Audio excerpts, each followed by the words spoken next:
Okay guys, exercise number 6. This is a continuous roll development. So we're actually going to have do our first steps in learning how to do a drum roll. So first thing we need to do is we need to learn, it's a little bit of a different touch on the stick this time now. So when we were told at the start we had to do a bouncy ball beat. Well, this one now is a little bit different. Instead of letting the stick bounce up, what we got to do is we've got to lean on the stick a little bit more and basically push it down till we get a sound like that. So this is what we call a buzz tap. So you just lean on it. You don't push it tight. You don't kill it. So you just lean on it and you get a nice buzz sound. Now don't let it go too much like that. You need to get the balance. So it can't be too loose and it can't be too tight. It's got to be, you just lean on it like that. And this is what we call a buzz tap. Okay? So that's it in the right hand. You do the same thing in your left hand, where you just lean on it. Again, now don't be too tight where you hurt your fingers. You just effectively push down on it. Okay? Now, what we're going to do is we're going to play buzz taps in crotchet rhythm, and then we're going to change the quaver rhythm, and then we're going to change the semi-quaver rhythm. So remember, the crotchet rhythm is the slow one that goes 1, 2, 1, 2, and the quaver rhythm is the one that goes 1 and 2 and 1 and 2 and the semi-quaver rhythm is the one that goes 1, 2, 3, 4, 1, 2, 3, 4. Okay? So again, I'll call the changes when we're going from one rhythm to the next. So just try and stay with me here. So we're going to play the crotchets first. Now remember, buzz taps. So lean on your sticks, alright? So starting with the crotchet rhythm first, after 2. Starting with your right hand, 1, 2, 1, 2, 1, 2, 1, 2, 1, 2. Change. 1 and 2 and 1 and 2 and 1 and 2 and 1 and 2.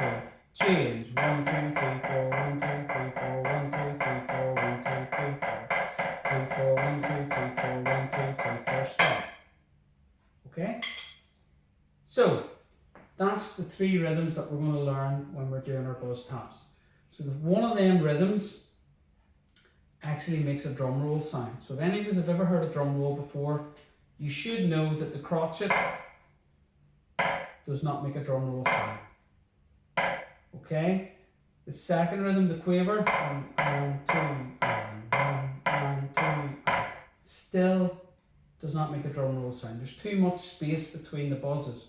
The semi-quaver, the 1, 2, 3, 4 rhythm, 1, 2, 3, 4, 1, 2, 3, 4, 1, 2, 3, 4, 1, 2, 3, 4, stop. That just about gives us a drum roll sound, okay? A drum roll has got to sound continuous. In music, we've got 2 different types of sound. You have legato and staccato.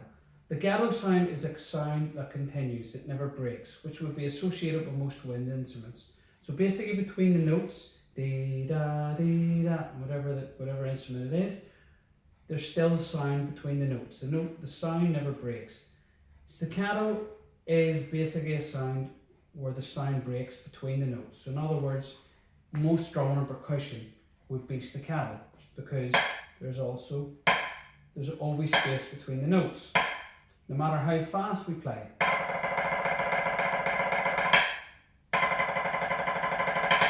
There's still sound between the notes. So the closest thing we have to the legato sound is a drum roll, because a drum roll has to sound continuous.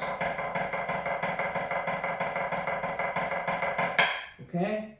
But even a drum roll, when it's measured, is still staccato because you're physically using your hands and it's impossible to get it consistently the same.